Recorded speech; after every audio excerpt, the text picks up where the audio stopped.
Всем привет!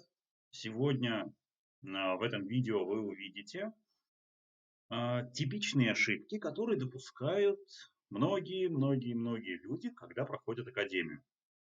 Этот перечень составлен по вашим вопросам, во-первых, а во-вторых, по наиболее часто встречающимся ошибкам в академии, которые наблюдают все проверяющие.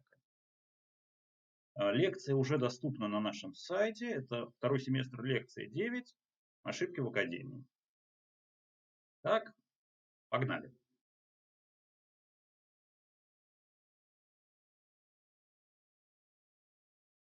Начнем с первого курса интеграция дизайна и настройка платформы.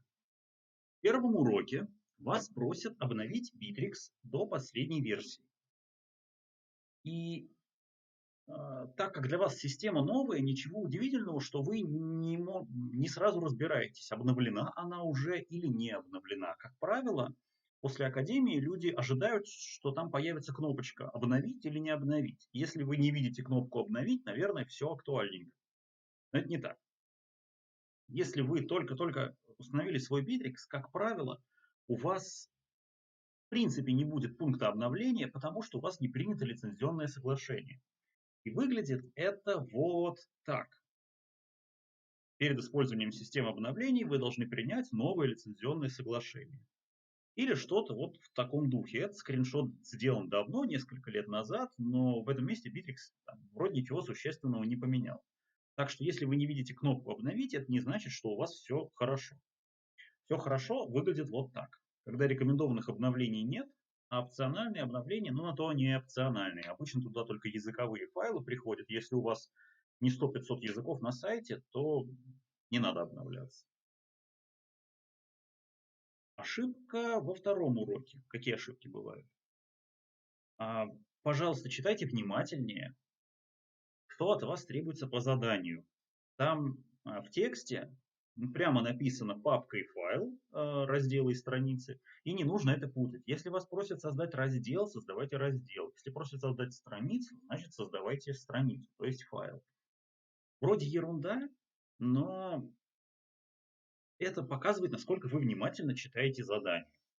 Это то есть последствия этой ошибки не такие уж и большие, но показывает, насколько вы ответственно относитесь. Проблема, которая может у вас возникнуть, вот не знаю, у кого-то да, у кого-то не возникает. На сайте многие ссылки заканчиваются на индекс.php. Ну что такое индекс.php? Вообще это тот файлик, который сервер ищет в папке, когда вы заходите в какой-то раздел. Допустим, вы зашли в /products, сервер понимает, что это папка. Папку сервер показать не может, так как у него запрещено отображение содержимого папок. И он ищет индексный файл, а это индекс HTML или индекс PHP. Он находит индекс PHP и показывает его. При этом редиректа никакого не происходит, потому что когда мы вводим адрес products, подразумевается главная страница. Так вот, если у вас в меню или где-то на другой странице внезапно ссылка прямо визуально, вы видите, что вас ведет на index.php, то на самом деле, если вот так поговорить на чистоту, то это плохо. У вас сайт генерирует ссылки на одну и ту же страницу в разном виде, у одних и тех же страниц получаются разные урлы, это плохо для SEO, это дубли страниц. Поэтому, как минимум, нужно следить за тем, чтобы сайт не генерировал вот эти копии с index.php и без index.php. Так, тут есть об этом? Нет, тут об этом нет, поэтому смотрите, сейчас, значит, речь идет только о том, чтобы вы в меню вводили всегда адресы разделов без index.php.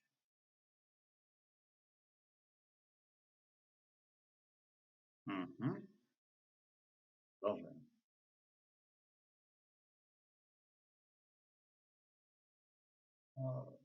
Часто используют при создании разделов транслит. Потому что даже сам Bittrex, когда вы вводите имя файла или имя папки создаваемый, предлагает вам транслитерировать его. Это, честно говоря, вызывает ощущение довольно-таки кустарной работы. непрофессиональный. На больших, страшных, волосатых сайтах, конечно же, никакого транслита вы не увидите.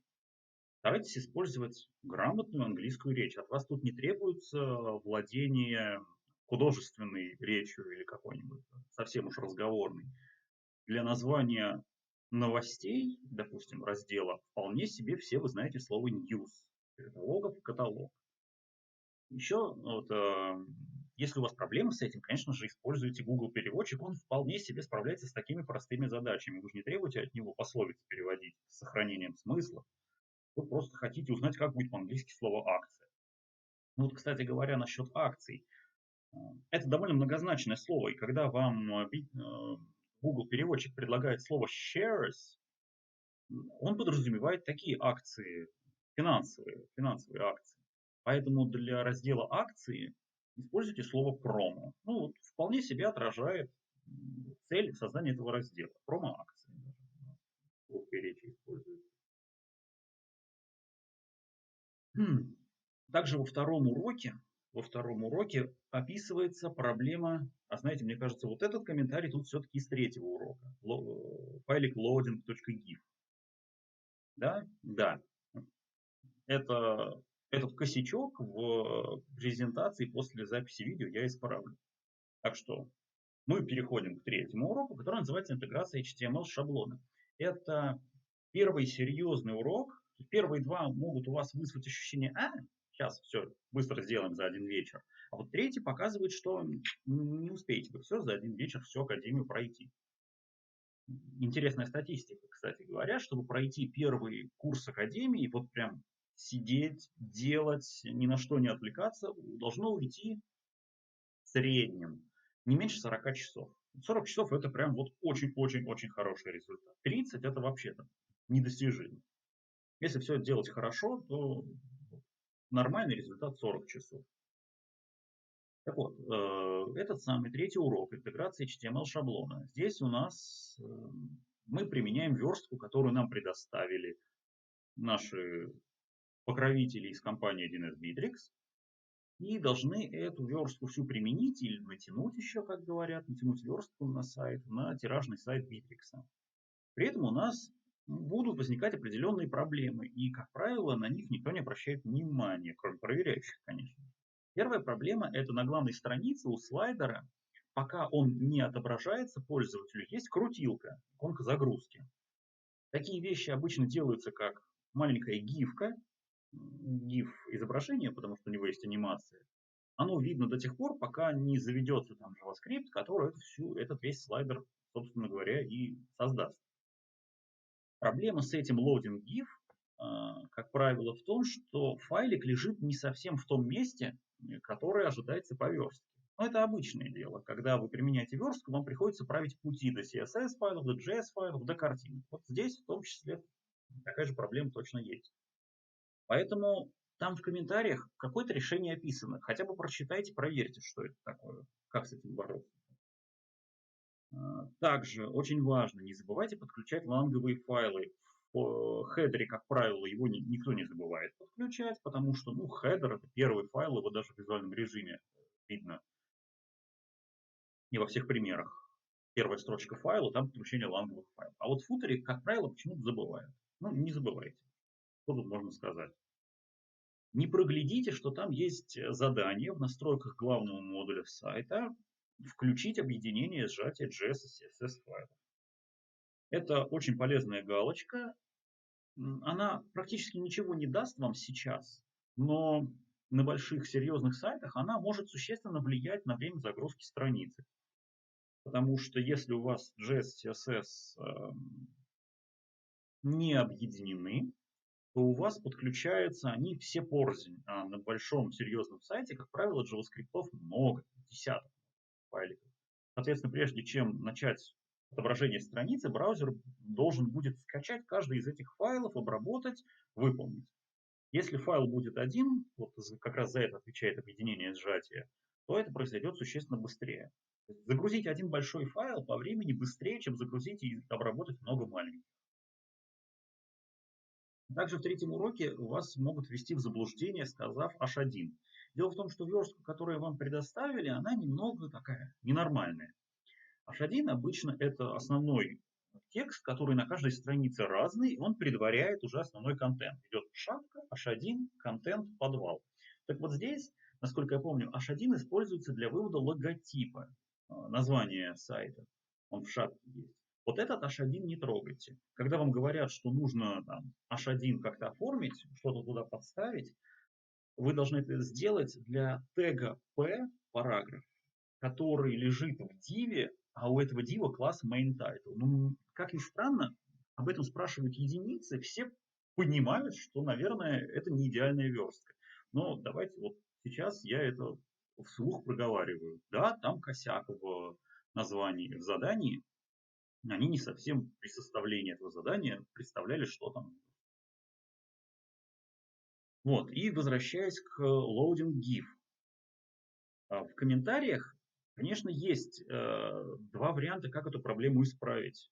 Первое, это просто они предлагают поправить исходный код плагина. Но это вообще неправильно. Если вам какой-то плагин понравился, если вы его хотите использовать, и что-то там работает не так, как вы ожидали, то не надо его править. Если к нему какое-то обновление выйдет, или багфикс, а вы его поменяли, то у вас будет веселая работенка по слиянию ваших изменений и новых изменений этого плагина. Поэтому так делать не надо.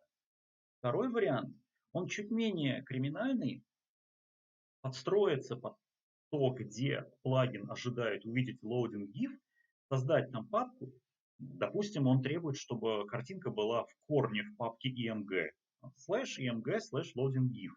В принципе, так сделать можно, но на все плагины это хорошо, что этот плагин на главной странице. Если бы он был где-то внутри сайта, возможно, я не помню, какой там URL абсолютный или относительный, он бы требовал, чтобы картинка лежала в папке EMG в каждой папке на сайте. Ну, вот это точно уже плохой вариант. Правильный вариант такой. У каждого плагина есть свой конфигуратор. Когда вы его инициализируете, вы можете ему передать настройки. Соответственно, и здесь надо также сделать. Положили loading GIF, как и любой ресурс, вы должны положить его в шаблон сайта. А дальше из этого шаблона сайта вы его подключаете. Ищите JavaScript, который инициализирует, и подставляете туда этот. Подробности тут не буду говорить. Это вот вам, считайте, подсказка. А конкретные шаги вы должны сами для себя. Ну, еще чуть более конкретная подсказка. В этом JS-коде есть параметр, который называется preload image. И вот значение этого параметра это как раз путь к файлику. Он должен быть у вас Beatrix, templates, .default, папка с картинкой, loading GIF.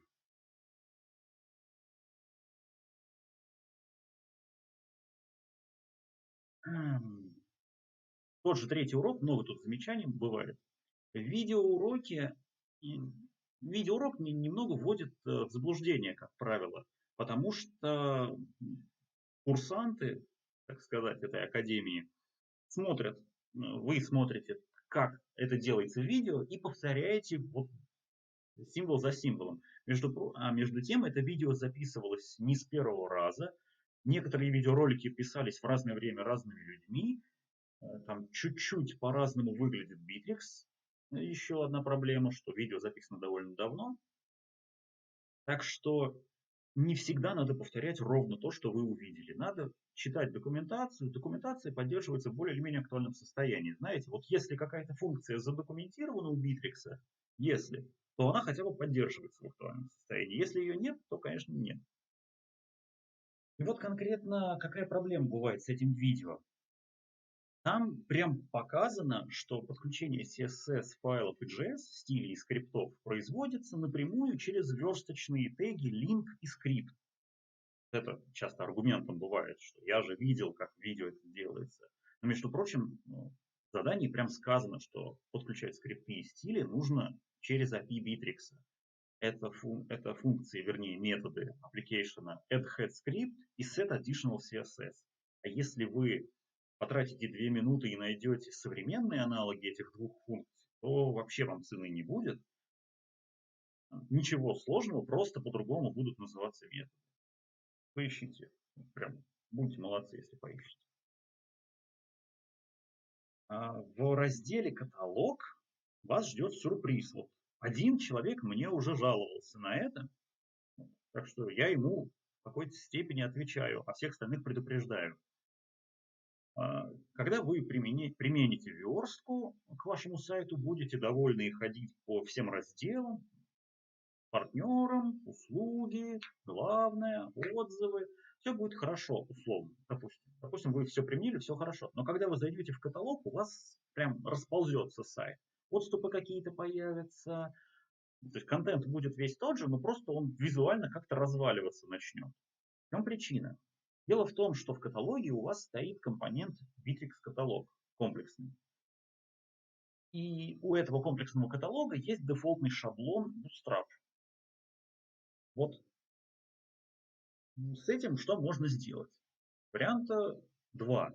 Либо, по большому счету, ничего страшного в этом нет. Ну, будет он выглядеть немного корявенько, но все остальное будет работать. И вам работать не помешает, и мне проверять тоже не мешает. Так что можно просто потерпеть, зная эту особенность, принять ее во внимание и просто ничего с ней не делать. Это не баг, это фича, условно.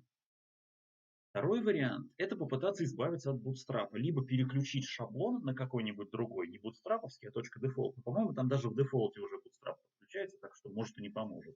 Почему говорю может? Потому что месяц назад не помогало, сейчас может уже и будет помогать, какое-нибудь обновление могло выйти.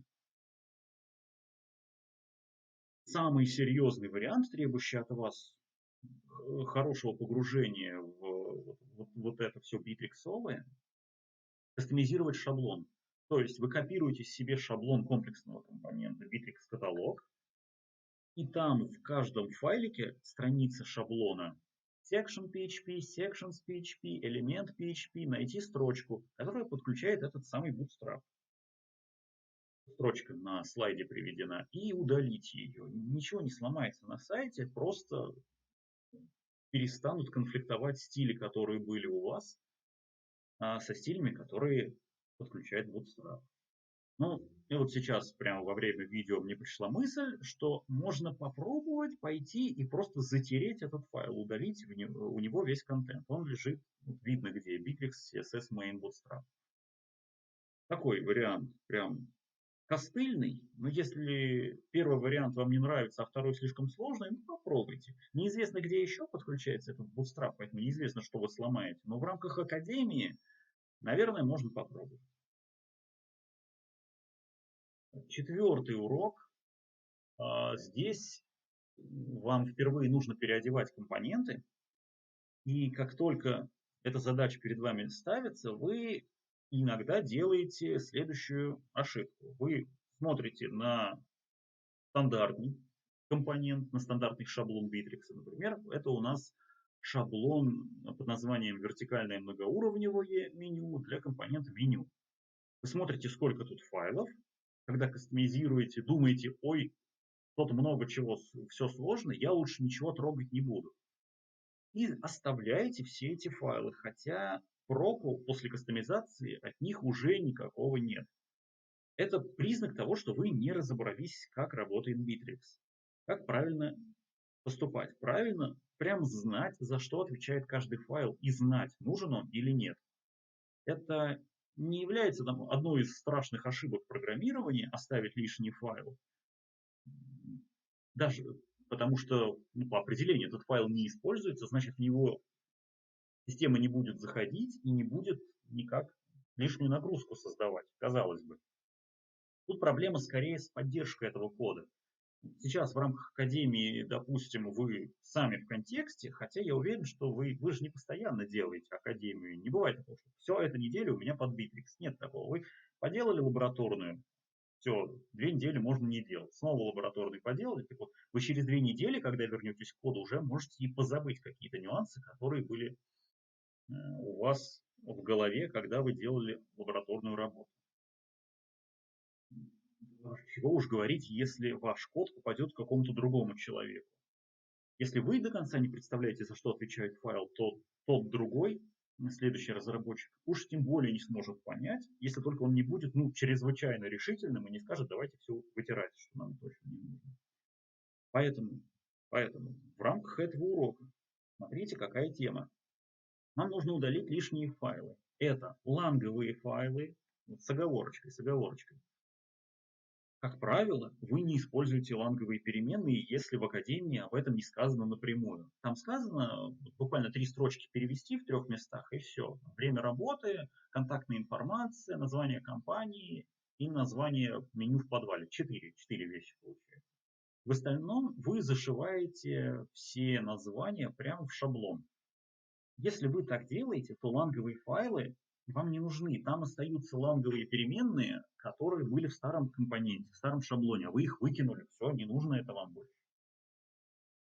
CSS-файлы, опять же, вот, когда вы копируете себе шаблон, меню вот этого вертикального, хороший пример, это довольно такой сложный шаблон, сложная верстка, там CSS, JS есть. Вот, когда вы вытираете верстку, вытираете классы, которые там были, идентификаторы, если там стили по идентификаторам расписаны, у вас перестает иметь смысл стили для этих классов. Соответственно, пошли и из CSS-файла все удалили лишнее. Если оказалось, что CSS-файл в принципе пустой, то теперь и сам файл удаляете. Также, что касается CSS и JavaScript, там есть минифицированные файлы. Это тот же самый код, но занимающий меньше физического места на диске. Удалены лишние пробелы, лишние переводы строк, что-то, что могло быть минифицировано. Название переменных, например, в JavaScript.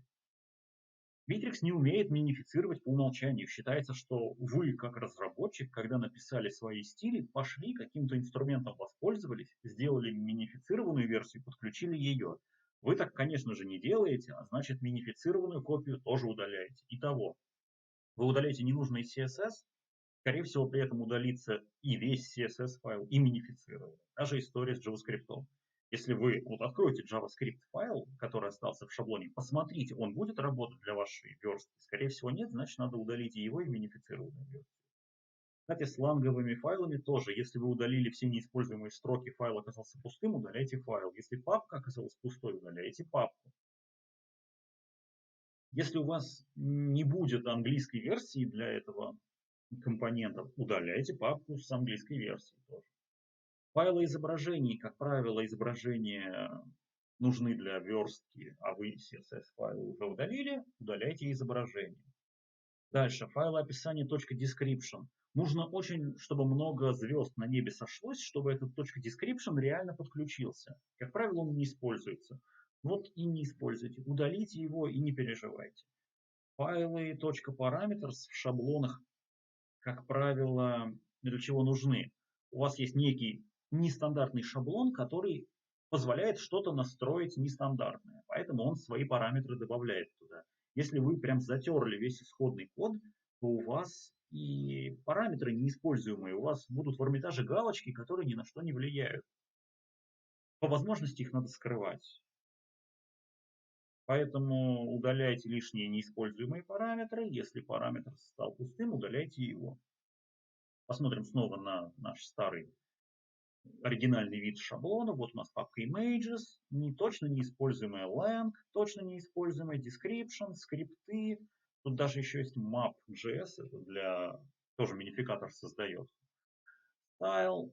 Вот, да, большой интересный файл. Смотрим, как он должен выглядеть. Вот так он должен выглядеть, если вы используете ланговые файлы. Вот просто template и lang.ru template.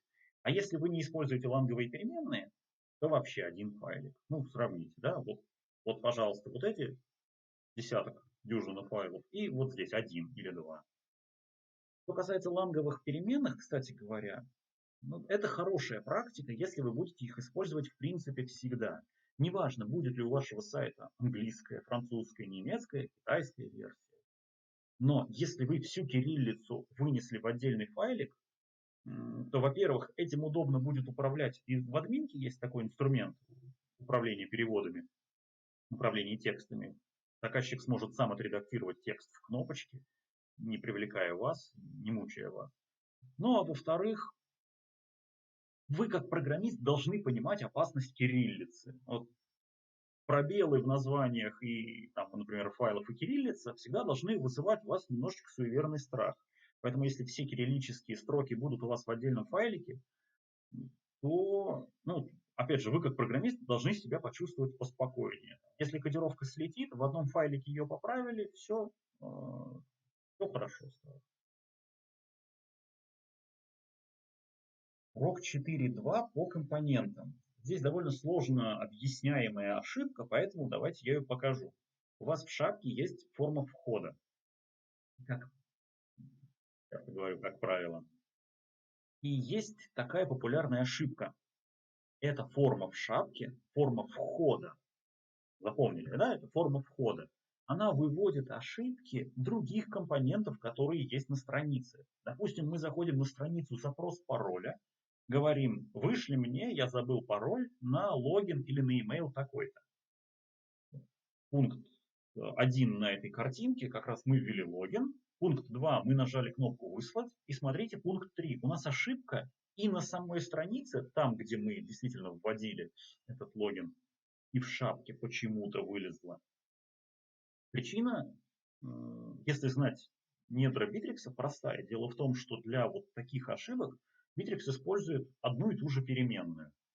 И вся работа происходит не там, где стоит компонент, а в прологе страницы. Вот отправка пароля происходит не в компоненте, а выше, чем хедер, до визуального хедера.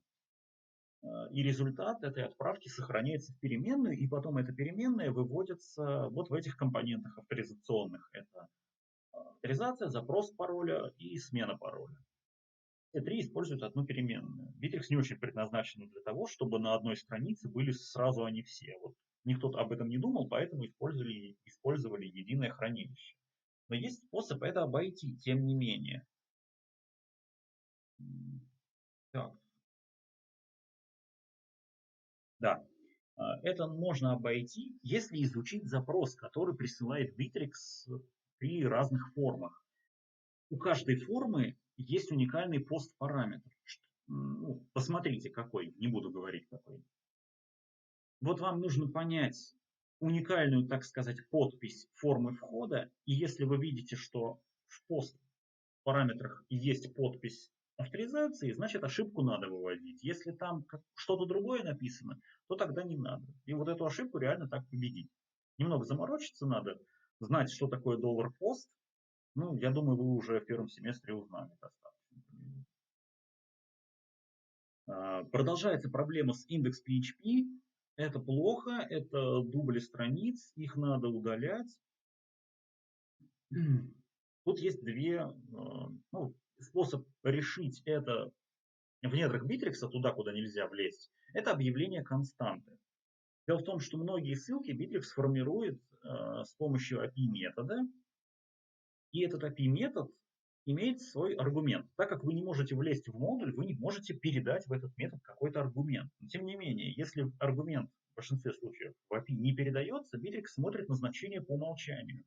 А значение по умолчанию вы таки можете поменять, если объявите константу bx disable index page. Ее нужно объявить со значением true, и это разместить надо в файле dbcon.php, там же, где объявляются все битриксовые константы. Объявили, и у вас перестанут генерироваться индекс PHP странички. Также в этом уроке индекс PHP может фигурировать в отсылке писем. Да, вот как раз слайд об этом. Если у вас в письме, у вас точно в письме будет индекс PHP, потому что этот шаблон создается по умолчанию. Так вот, правильная последовательность действий. Во-первых, вытерли индекс PHP вообще. То есть в данном примере должно быть user, слэш, а потом сразу знак вопроса, change password равно.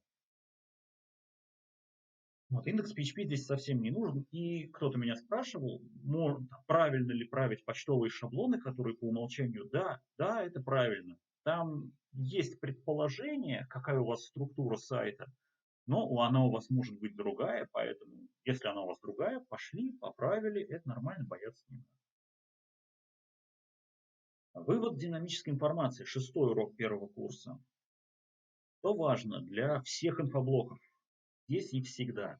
Обязательно настраивайте подписи. Подписи – это отдельная вкладка в редактировании инфоблока, где перечисляются все словоформы вот этого инфоблока. По умолчанию там элемент называется элемент, элементы, элемент, там, добавление элемента. Сейчас объясню.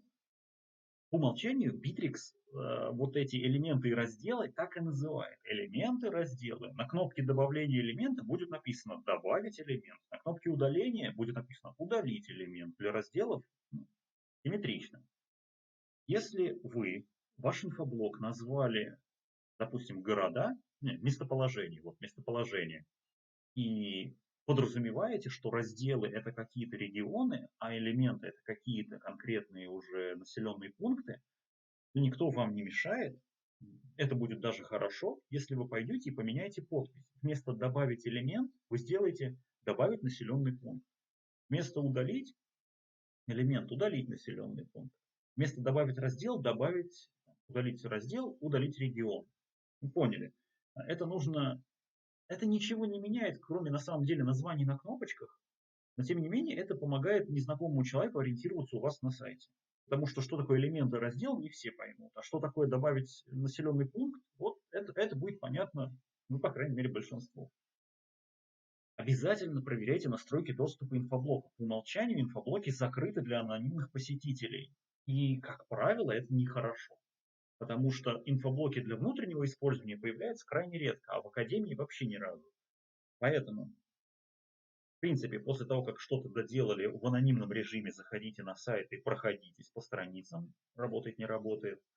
И, скорее всего, вы увидите, что у вас нет доступа к какому-нибудь инфоблоку. Это вы, значит, забыли там в настройках инфоблока дать доступ к группе номер 2, которая называется «Все пользователи по не авторизованный доступ на чтение». Давайте. У вас по заданию некоторые инфоблоки должны индексироваться модулем поиска. Вот сегодня мы, кстати, поговорим про поиск в следующем видео. Не забывайте, если от вас требуется индексировать, обязательно поставьте галочку. Маленькая незаметная, легко забыть, поэтому это такой пункт себе для чек-листа. Проверьте, надо или не надо индексировать. Также признаком хорошего тона для разработчика, настраивающего инфоблок, является настройка формы редактирования элемента и раздела. Если вы уже прошли этот жизненный этап создания первого инфоблока, то вы видели, как выглядит по умолчанию форма. У элемента есть название, символьный код, внешний код, сортировка, активность, дата начала активности, дата окончания, теги, превью картинка, превью текст, детальная картинка, детальный текст, SEO-параметры. В общем, очень-очень-очень много полей. И из этих полей очень редко все они используются. Обычно, вам обычно, используется активность, название, сортировка, еще что-нибудь. Инфоблоки могут использоваться как справочники, тогда в принципе хватает активности и названия. Все. Соответственно, ненужные поля надо скрывать от пользователя. Тут есть две причины. Первая эстетическая. Ну, в принципе, зачем выводить поля, которые ни на что не влияют. И вторая, за этим могут последовать странные вопросы. А вы же мне тут вывели поле, наверное, я там где-то краем уха слышал, что детальная картинка выводится на детальный, и вот я ее загрузил, а у вас она не выводится. Ну, такие, это уже житейские проблемы разработки на Bittrex, поэтому лучше не давать лишних поводов для вопросов и эту формочку делать маленькой и красивенькой, без лишних полей. Не выводить то, что вы не поддерживаете. Когда вы настраиваете форму, надо придерживаться следующих таких бытовых житейских принципов. Все обязательные для заполнения поля нужно вынести вверх. Чтобы не листать форму, если полей много, и не искать вот эти вот обязательные поля, вот ничего не раздражает так, как вот это выискивание. 100 полей, и где-то в серединке есть 2 обязательных. Вот спасибо, пойди еще найди. Если какие-то поля занимают много места, какой-нибудь большой текст или множественное поле с картинками, то их лучше опустить вниз в форму. То есть все обязательные вверх, все необязательные как хотите, но большие поля нужно вниз. Или даже на отдельной вкладке. Вкладки есть у элементов и у разделов. Их можно использовать для группирования инпутов, полей ввода. Ну, вполне себе годится, используйте. Не забывайте нажимать галочку «Применить для всех пользователей», а то ваше творчество только вы и будете наблюдать, а другие не будут. Есть в 6-м уроке, когда вы кастомизируете первый раз шаблоны компонента, несколько ошибочек. Но опять же, они не являются чем-то критичным. Ну, могут стать, ладно, могут стать. Представьте, у вас компонент newsList или каталог section. Его основная цель – вывести список элементов. Как правило, в верстке такие списочные вещи обрамляются каким-нибудь тегом. Обычно это div, может быть 2-3 дива, и у всех какая-то особая верстка. Хороший пример – это отзывы на главной странице. У вас есть карусель отзывов, а ниже еще и кнопочка «Перейти ко всем отзывам». О чем тут надо подумать, когда этот компонент кастомизируете, шаблон кастомизируете?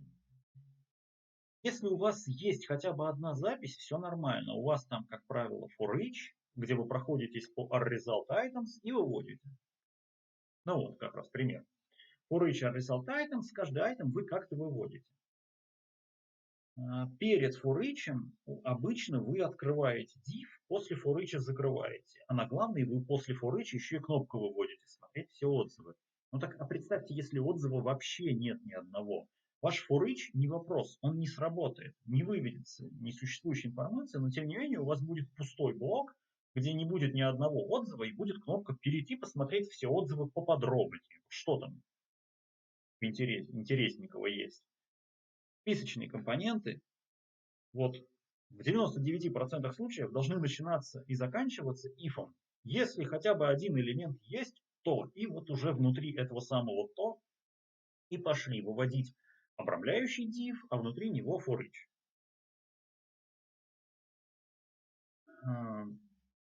Опять же, раз уж затронули тему шаблонов, нужно проверять не только наличие списочных данных, но и надо задавать себе каждый раз вопрос, когда вы выводите информацию, что будет, может ли она отсутствовать и какие будут последствия того, если она отсутствует. Яркий тому пример – это ссылки и картинки.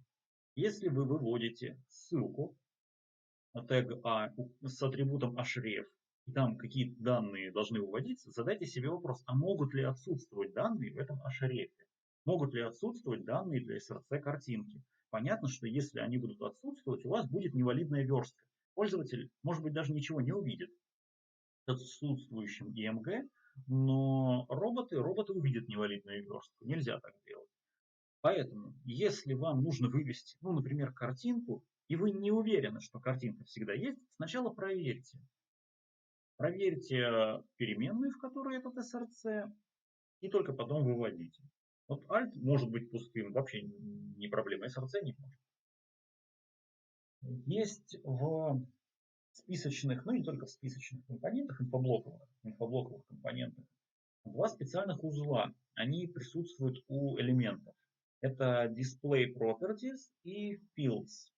Даже, я сказал, там парные поля. Есть Properties и Display Properties, есть Fields и... А вот пары у Fields как таковой нет. Это большая, довольно сложная тема. Много надо картинок показывать, чтобы ее объяснить. Я объясню так. Узел Display Properties у элементов и разделов, ну, у элементов, да, у разделов такого нет, он управляется через Hermitage компонента. Когда вы говорите, что нужно вывести в компоненте вот эти 5 полей, если эти 5 полей заполнены, в Display Properties они появляются. А в узле Properties есть все поля и всегда, даже если отсутствует значение, там будет просто поле с пустым значением. И так как мы все-таки за управляемость, да, у нас, как правило, ограниченные сроки, ограниченные функции, но тем не менее мы всегда хотим код написать получше. То есть управляем в данном контексте. И если мы будем использовать Display Properties, это немножечко нам повысит управляемость. Можно будет отключить какое-то свойство в настройках компонента, и оно должно перестать выводиться. Так будет, если вы начнете использовать Display Properties. С узлом Fields то же самое, это поля. Альтернативный вариант – это искать поля прямо в корне компонента, в корне массива RResult. То есть узел, допустим, на детальной странице, вот пример здесь. Кстати говоря, плохой пример. Тут не используется field. У нас написано R-item preview picture. Preview picture всегда будет хоть какой-нибудь, но будет всегда. Там может быть отсутствовать значение, но сам узел preview picture будет присутствовать. А если бы мы проверяли R-item fields preview picture, то там уже будет все хорошо. Узел есть, если есть значение, и узла вовсе нет, если нет значения. В общем, для свойств используйте display properties, для полей используйте fields. Признак хорошего тона, если вы выводите картинку подходящего размера. В верстке у вас могут быть картинки любые, и пользователь может загрузить картинку любого размера на сайт. И обычно, чем больше картинка, тем лучше. Но все-таки, если у вас во всех вариантах и на мобилке, и на планшете, и на компьютере картинка вот такого размера выводится вот там 100 на 100 пикселей, то ее нужно сжимать до размера 100 на 100 пикселей, чтобы не засорять пользователю канал, чтобы он не скачивал огромную картинку. Для этого в Bittrex есть API для сжатия произвольного картинок, и в инфоблоках тоже есть настройки, как сжимать анонсные и детальные картинки. Используйте их обязательно.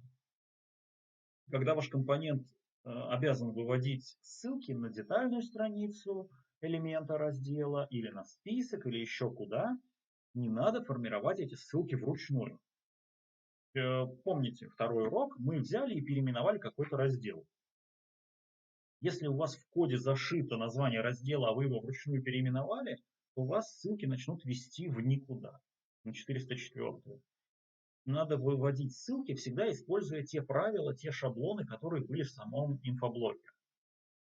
Это узлы Detail Page URL, Section Page URL или List Page URL, в зависимости от компонента. У каждого, например, элемента есть Detail Page URL. Когда вам нужно вывести туда ссылку, выводите ее именно из этого узла. Не надо ее конструировать вручную, склеивая /news с ID-шником новости. Всегда используйте Detail Page URL.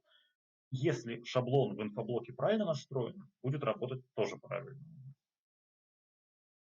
Седьмой урок короткий, и замечаний по нему в основном тоже короткое. Вы все делаете обычно правильно, но упускаете из виду параметр учитывать права доступа. В чем этот хитрый параметр заключается? На сайте, каком-нибудь большом интернет-магазине, могут быть разные категории пользователей. Могут быть анонимные покупатели, которые первый раз зашли на сайт, или пользователи, которые просто еще не прошли авторизацию. Могут быть оптовики, могут быть пользователи с накопительной системой скидок. И у всех этих пользователей контент разный. Допустим, цена разная. У оптовика оптовая цена, у анонимного, может быть, вообще будет написана цена по запросу, авторизуйтесь, чтобы увидеть. И у обычного покупателя обычные цены. Вот в этом случае, когда в одном и том же компоненте разные люди разных категорий видят разный контент, вам нужно эту галочку ставить. Для кэша важно, какие права доступа у человека. Под правами доступа на самом деле тут следует читать группу пользователей, учитывать группу пользователей. Для разных групп разный кэш. Запомнили. А если у вас компонент меню, отзывы, новости, которые не зависят от того, кто именно просматривает новости, если у вас 10 тысяч посетителей и все видят одно и то же, вот задавайте себе этот вопрос. Если все видят одно и то же, то этот параметр надо отключать. Опять же, смертельного ничего нет, но у вас будет генерироваться множественный кэш для каждой комбинации групп пользователей. Для админов свой кэш, для оптовиков свой кэш, для розничных свой кэш, для анонимов еще один кэш. То есть кэша будет в 4 раза больше для этого компонента. Не надо, зачем? Места и так много не бывает. 8 компонент. Там неточность в описании. Верстку надо внедрять из файла new HTML, а не news detail HTML. Ну, с этим, как правило, все справляются. Урок 9. ЧПУ, Эрмитаж и постраничная навигация. Некоторые Злостные нарушители не замечают или забывают про требование сделать поле символьный код обязательным. Это делается в настройках инфоблока. Но, скорее всего, просто на фоне огромного количества сложных настроек на эту маленькую даже не обращайте внимания и не делайте. Не забывайте. В конце ссылок для ЧПУ лучше указывать слэш. Вот просто такое наблюдение, опыт, совет. Ссылка должна либо заканчиваться как .php, .html, либо слэшом. Вот если она заканчивается ничем, просто повисает в воздухе, там, каталог, слэш, мягкая мебель и все, то это что? Это файл, это страница, это раздел, непонятно. Если будет стоять в конце слэш, все понятно, это раздел, настоящий или виртуальный через ЧПУ. Ну и там в четвертом задании какие-то непонятные непонятности написаны. Не обращайте просто внимания на четвертое задание. Урок 11. Полезные возможности. Однажды я видел, поэтому вот здесь говорю, не совсем точное исполнение, точное понимание того, что в задании. В задании сказано вынести рейтинг к заголовку. Так вот, заголовок – это не тот заголовок, который в самом компоненте и выводится. Сейчас, секунду. Заголовок – это не тот, который выводится в самом компоненте, это тот, который в шапке расположен. Потому это задание и сложное. Нет ничего сложного в том, чтобы его вынести в заголовок, который в самом компоненте. Вот в шапку выплюнуть данные, которые выводятся ниже, вот в этом вся хитрость есть. Мы сегодня во второй лекции, кстати, поговорим про отложенные функции. Когда это задание выполняется, я не знаю, как этого можно не заметить и сдавать, но страница бывает разваливается. Если что-то там, малюсенькую ошибку допустить с отложенными функциями, то все, страница вся расползается. Не закрыли функцию endViewTarget и получили что-то нечто ужасное. Поэтому не надо торопиться. Минута, даже меньше у вас потребуется на то, чтобы в приватном режиме открыть эту страницу, проверить, сбросить кэш на всем сайте, проверить. Меньше минуты. Потратьте эту минуту с пользой. И переходим ко второму курсу. Второй курс мы тоже делаем в рамках Академии, уже даже начали. Могут пойти вопросы, вот сейчас я на них буду отвечать. Надеюсь, что попадаю в ваши вопросы. Если какие-то вопросы будут дополнительные, пишите. Если у вас какая-то будет проблема с выполнением урока, прям вообще нерешаемая, напишите, в скайпе с вами созвонимся, по видео проблемы решим. На этой неделе помогал одному человеку, у него страница не открывалась. Страница регистрации требовала, чтобы мы прошли авторизацию. Вот такой небольшой нонсенс. Вроде наоборот надо сначала регистрация, потом авторизация, а тут надо было сначала авторизоваться, чтобы зарегистрироваться. Ну, в общем, проблему решили, созвонились, никто не пострадал, никто никого чем не обидел. Перед выполнением get-листа, вообще get-лист, вот этот урок, это еще одно боевое крещение. Было боевое крещение, когда вы верстку впервые применяли, а это тоже боевое крещение. И, наверное, даже настоящее, в отличие от того пластикового. Здесь вы используете великую ужасную функцию getList, которая самая-самая-самая читаемая по документации Bittrex. Она самая проработанная, самая адекватная, самая оттестированная, но тем не менее она по-прежнему вызывает много вопросов. Как у новичков, так и у даже старичков. Столько возможностей, что все и не упомнишь. Столько нюансов, что в одном слайде и не расскажешь. И даже в 10. Но какие тут ошибки встречаются в Академии? Часто вижу, что есть возможность допустить ошибку. Вернее как, смотрите. Когда вы тестируете код, по-хорошему вы должны тестировать его на всех разных случаях. Если у вас, кажется, по заданию нужно выводить акции со ссылкой на товары, а представьте, что у вас есть акции, не привязанные вообще ни к одному товару. Но получается, вы прошлись по всем акциям, из каждой вытащили айдишник привязанный и потом запросили эти товары разом. Мол, верни ко мне инфоблок товаров, вот следующие элементы, 1, 2, 3. А представьте, если этих элементов нет. У вас такой проверки, скорее всего, нет. Вы просто запрашиваете то, что насобирали из акций. Что происходит дальше?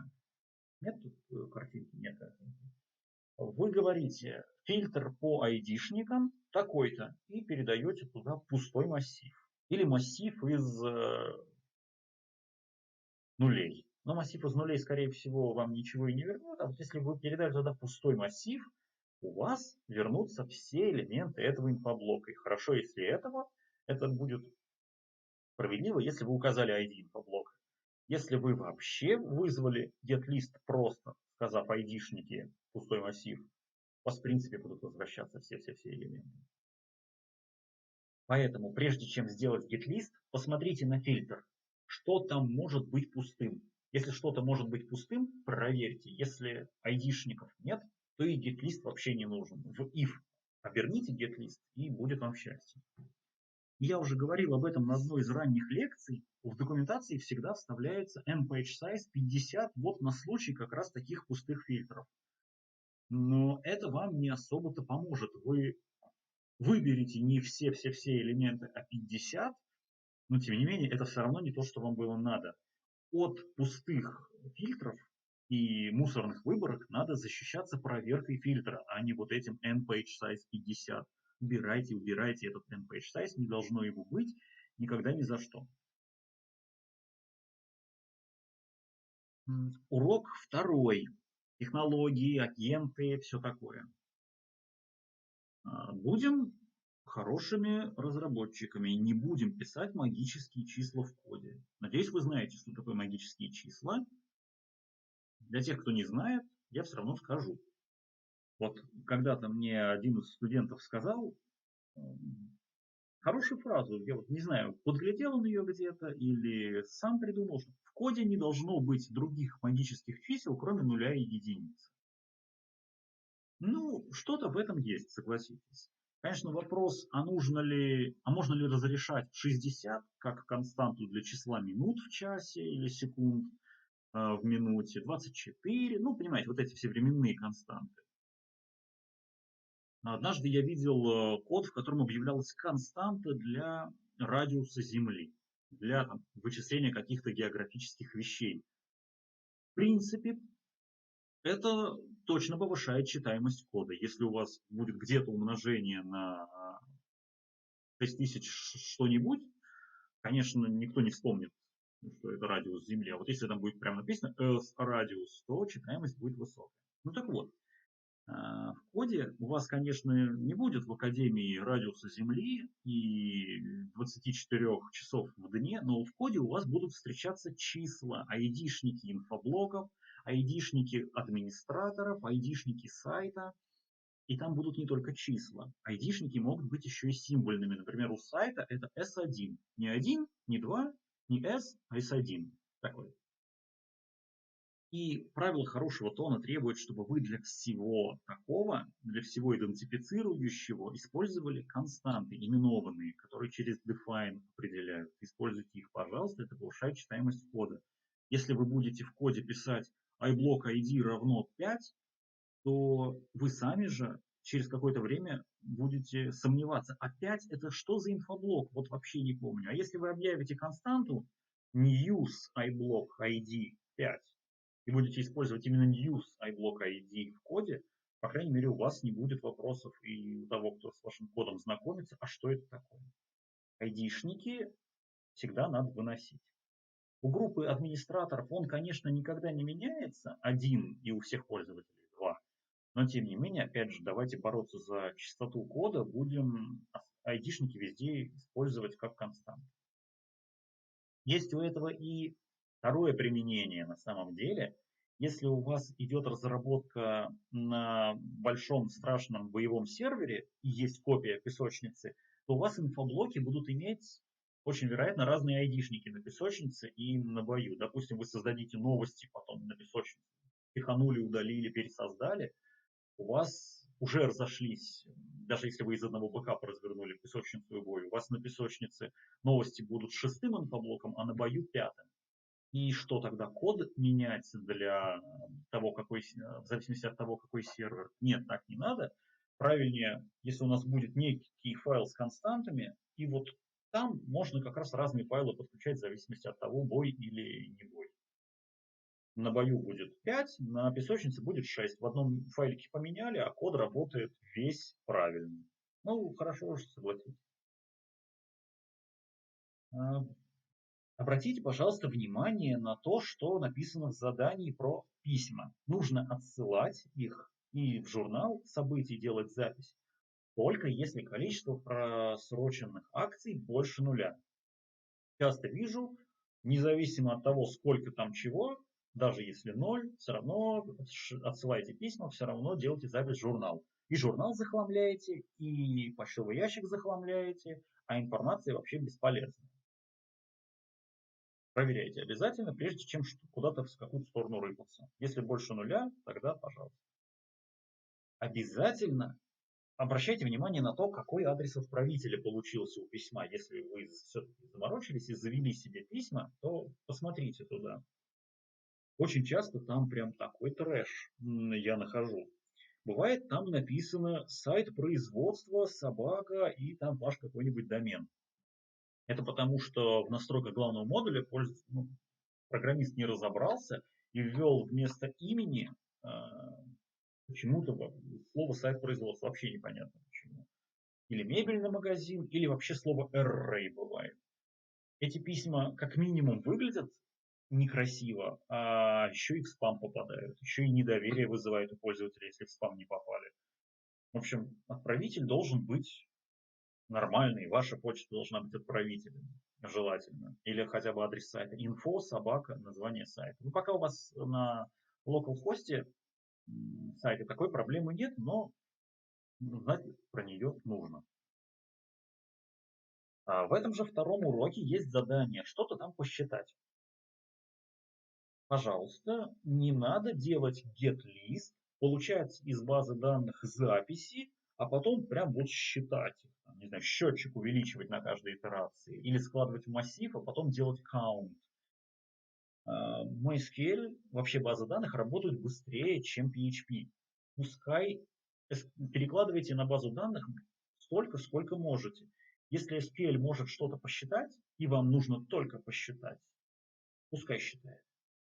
В документации сказано, как можно это сделать. Там есть третий аргумент волшебный. Вот если его правильно передать, то getList вместо объекта вам будет возвращать число.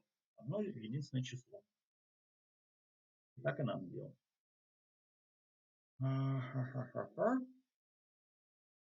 Здесь у вас есть в этом задании отправка писем, как мы уже говорили. Так вот, у сайта текущего в Bittrex есть системная константа. Все, забыли про сайт, просто в Bittrex есть системная константа сайт ID. У Bittrex их много, порядка 20-30 констант. Есть отдельная страничка в документации, которая так и называется, специальные константы. И у этих специальных констант есть области видимости. Нельзя всегда полагаться на константу, которая доступна не всегда. Надеюсь, поняли мысль.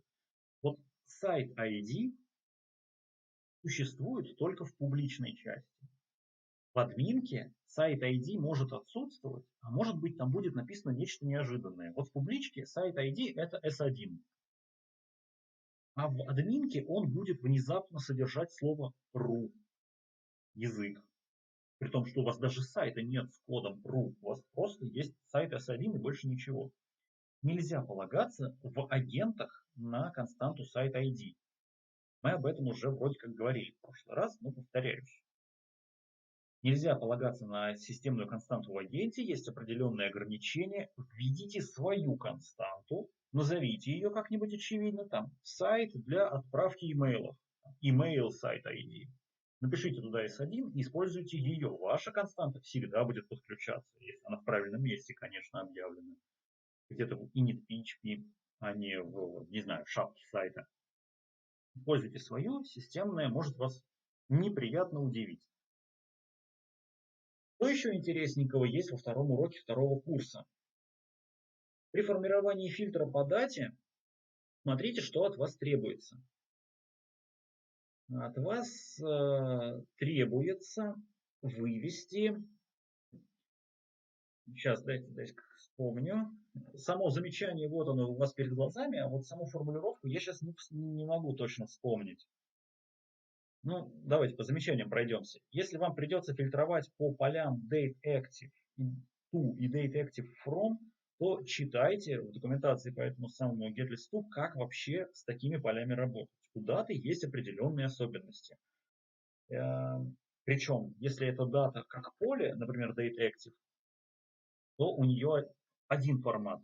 Если это дата как свойство с типом дата, то там другой формат. От вас требуется найти некие акции, и вы в документации можете увидеть фильтр ActiveDate не равно Yes. Это не то, что от вас требуется. Он найдет элементы, у которых еще не наступил срок начала активности, и те, у которых он уже завершился. То есть, если читать по-русски то, что делает этот фильтр по активной дате, он говорит, выбери мне те новости, которые сейчас уже или еще не активны, которые еще не опубликовались, которые уже сняты с публикации, а вам нужно только вторые, только уже снятые. Вот мы и вспомнили, что там требуется задание. Соответственно, Active Date с восклицательным знаком не используйте. Прочитайте еще раз задание, поймите, какие поля, какие значения должны иметь, и используйте их. Подсказка. Вам нужно поле дата окончания публикации. Про магическую константу самого PHP я уже говорил в агентах. Function. Напоминаю, что в этом уроке самое время ее использовать. Function, если у вас функция как агент, и метод, подчеркивание, подчеркивание, метод, подчеркивание, подчеркивание, если у вас, собственно говоря, классы и методы. В третьем уроке еще одно боевое крещение. В общем, такие знаковые точки. Применили верстку, сделали get-лист, написали большое страшное событие. А тут действительно страшное событие. Задание гораздо глубже, чем кажется на первый взгляд. Во-первых, здесь есть айдишники. Айдишники – это константы. Это с прошлого урока не изменилось правило. Второе. Вам нужно реагировать на деактивацию. Вот тут зарыта такая небольшая собака. Что такое деактивация? Это изменение, сразу понимаем, это апдейт. Это не add и не delete, это точно апдейт. Апдейт, в который передали active yes, но это не все, что нужно проверять. Деактивация. Это апдейт, в который передали active n, но при этом в базе данных должно быть active yes. Если в базе элемент не активен, и вы его, собственно говоря, деактивируете, это не настоящая деактивация. Это просто сохранили неактивный элемент.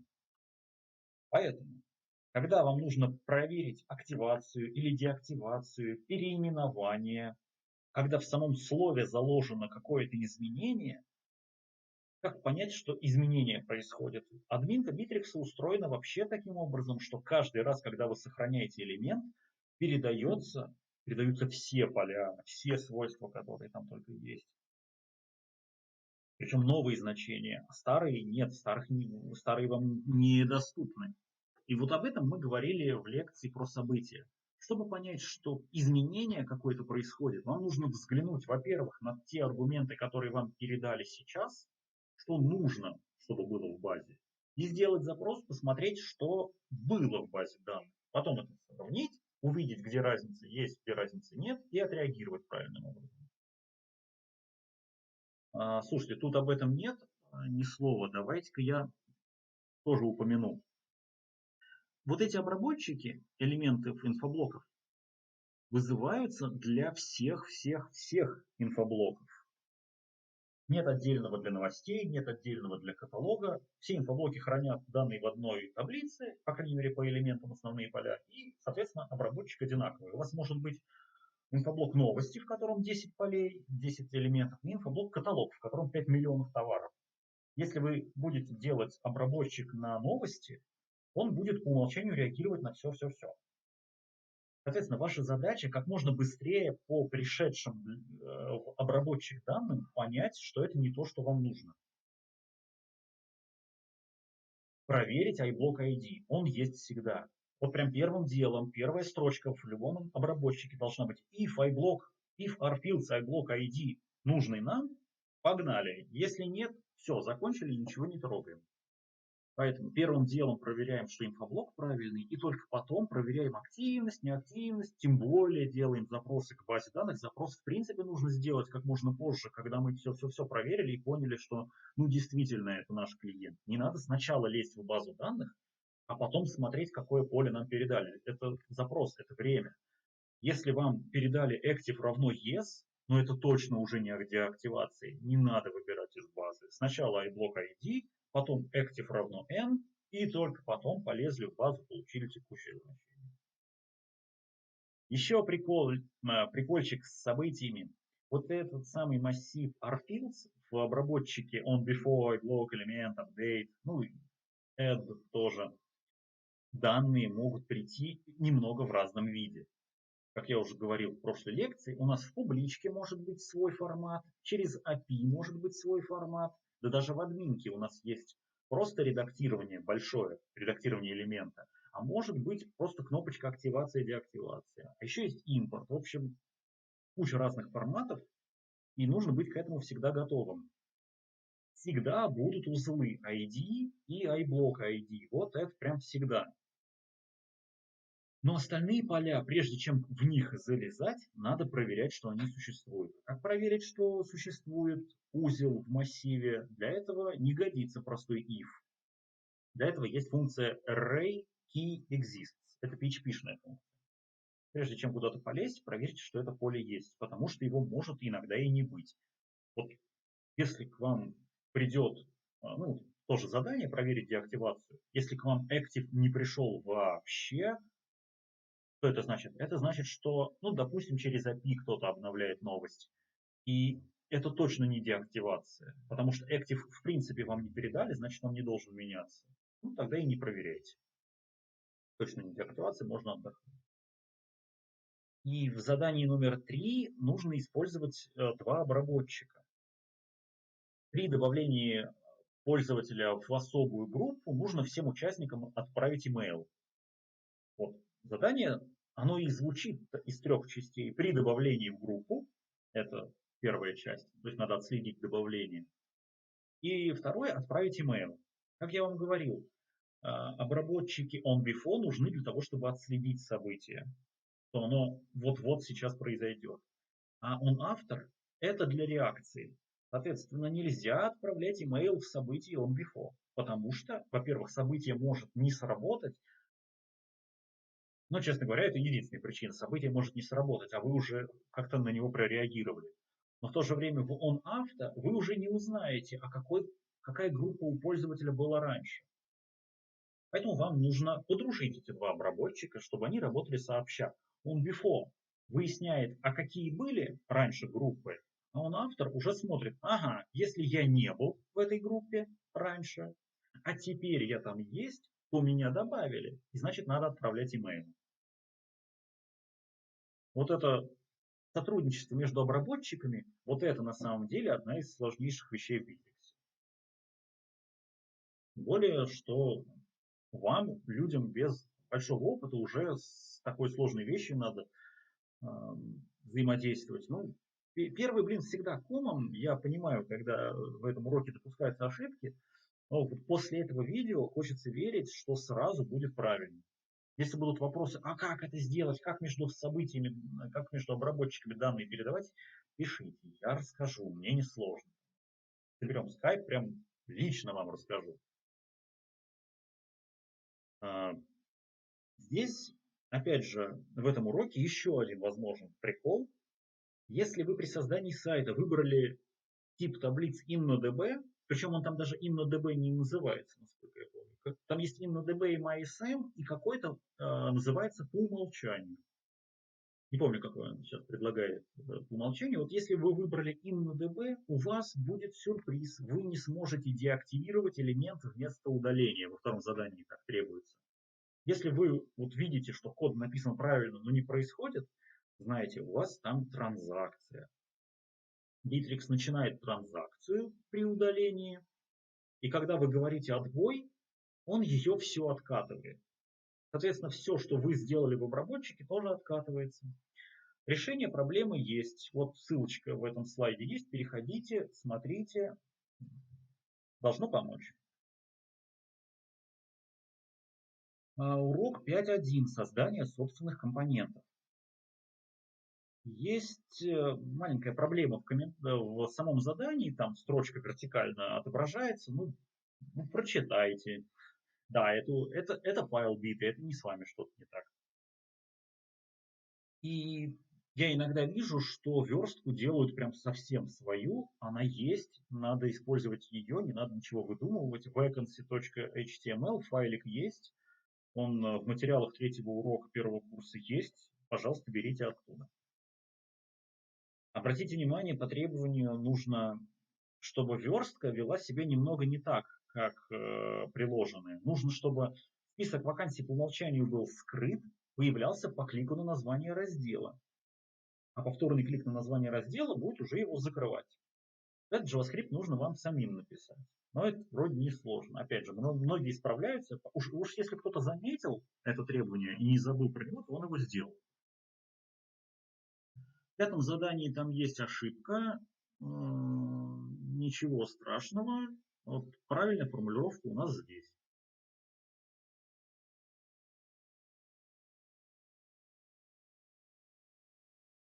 Также в пятом, что у нас есть, в уроке 5.1 есть требование, ваш компонент должен в визуальном редакторе располагаться в блоке дополнительные. Чтобы это сделать, нужен файл .description. Я сегодня уже говорил про .description, но то был шаблон. А сейчас речь про .description самого компонента. Вот там он используется, его надо использовать. И писать туда правильный узел в дереве. Ну и в наше время в визуальном редакторе Bittrex иконки компонентов уже не используются. Не надо там их переносить или, конечно же, и рисовать свои тоже не нужно.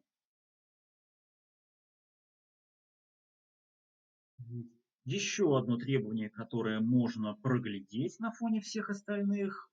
У шаблона, у компонента должен быть шаблон по умолчанию и шаблон для проекта.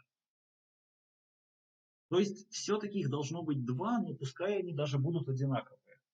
Вот сделайте все до конца, до самого-самого конца в одном шаблоне, в самом компоненте, а потом скопируйте в шаблон сайта. Пускай их будет два, вот так пускай будет два. Не надо, чтобы они были разные. В уроке 5.2 упоминается, что массив rButtons надо собирать самому для случая, когда есть кэширование, для случая, когда нет. Но похоже, что сейчас это уже утратило актуальность. Не обязательно два раза его собирать. Внутри кэшируемой области собрали, он его прекрасно себе сохранит. В шестом уроке, обратите внимание, необходимо использовать модуль WebForm, а не как-нибудь там еще эти формы выводить. Интересный модуль, старый, неудобный, но есть у него там одна киллер фича. Это интеграция с CRM на Bittrex 24. Ну, это не важно, просто вам для информации. В третьем пункте текст задания как-то непонятно обрывается. Правильное окончание здесь. Использовать стандартный компонент заполнения веб-формы, расширив его в шаблоне компонента, в файлах result modifier и template PHP. В седьмом уроке легко не заметить требования настроить стандартный уровень безопасности. Создание гаджетов. Урок 8. Честно говоря, гаджеты очень редко используются. Вот прям редчайше. Но, тем не менее, Bittrex посчитал, что этому надо научить. Ну, по крайней мере, это немного мозги напрягает. Считайте, что это не так, чтобы прям получение полезных навыков по разработке под Bittrex. Считайте, что это просто упражнение, а еще в Bittrex есть. Так вот, что там требуется? Вам требуется выводить ссылки. И когда вы будете эти ссылки подбирать, Обратите внимание, Bittrex запоминает фильтры, по которым вы перешли. Ведь если вы пытаетесь понять, какая ссылка нужна для результатов за сегодня, и в фильтре задали текущую дату, то вот в этот раз у вас в URL появится текущая дата. Но когда вы зайдете в этот же раздел в следующий раз, он запомнит это. URL будет обычный, там не будет текущей даты, а в фильтре она проставится. Не забывайте всегда передавать параметр del-фильтр, чтобы понять, что, действительно, что надо сбросить этот кэш, чтобы ссылку всегда получать правильную. Хороший способ протестировать этот гаджет — это прям 2 раза зайти на страницы, чередуя их. Зашли по ссылке на страницу всех ответов, увидели все. Потом по ссылке на сегодняшние, увидели сегодняшние. Потом снова по ссылке на все, увидели все. Снова по ссылке на сегодняшние, увидели сегодняшние. Можно и 3 раза, но 4 прям, чтобы железобетонно все работало. От вас там попросят посчитать все результаты. Для этого есть в классе cFormResult специальный метод. Вот его используйте, а не какой-нибудь там ужасный подсчет. А вот для сегодняшних результатов тот метод, про который я только что сказал, не годится. Там нет фильтра. Он просто считает вообще все. Есть, чуть раньше я говорил про модуль инфоблоков. Там есть режим, когда можно передать фильтр и получить количество. Здесь такого нет. Здесь похуже GetList, но тем не менее есть способ и здесь получить число, не перебирая в PHP все записи. Дело в том, что GetList возвращает вам объект класса CDBResult, а потом вы по нему getNext или fetch проходитесь. Так вот, у этого CDBResult есть интересный метод. Кой-какой. Посмотрите в документацию, какой-то из этих методов вам точно пригодится.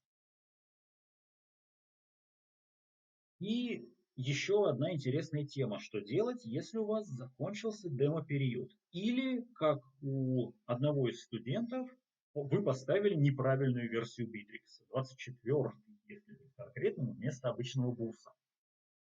Как что делать? Давайте сначала немножечко теории. Демо-период Bittrex работает 1,5 месяца.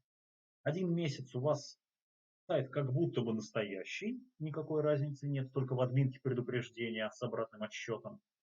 А потом на самом сайте появляется предупреждение, что осталось 14 дней. И это предупреждение в той же самой формулировке висит все 14 дней. То есть, может быть, сайт у вас завтра отключится, а все равно будет написано через 14. Поэтому тут надо считать самим, когда этот крайний срок наступит. Кто-то предложил,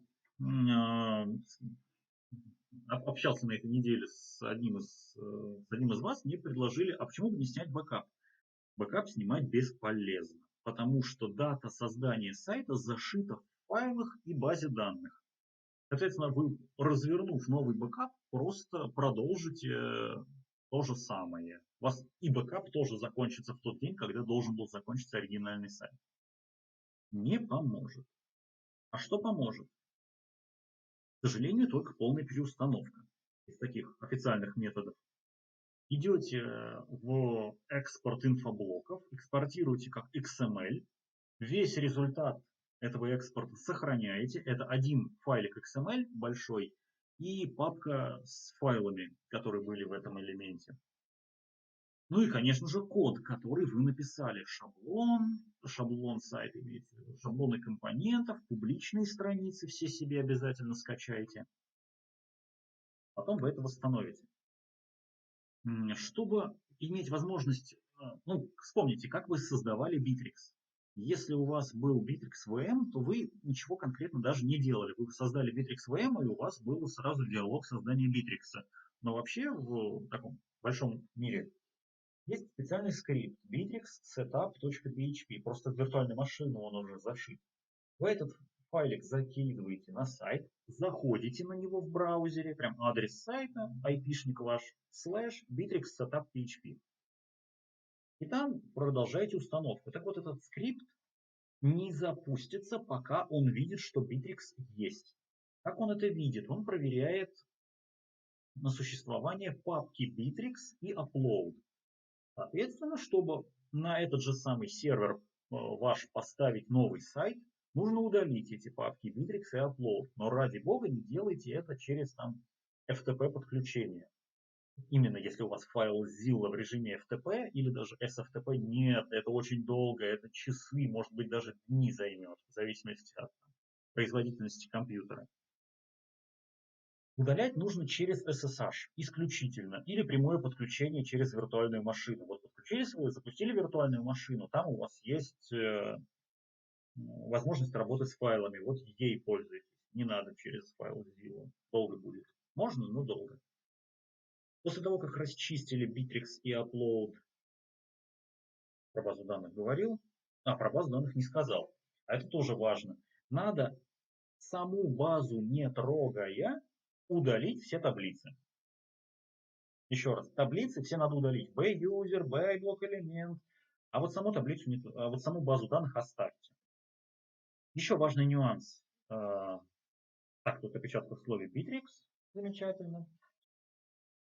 Нужно оставить файл, то есть удаляете весь Bittrex, а потом возвращаете файлик dbcon.php. Там данные базы данных реализационные.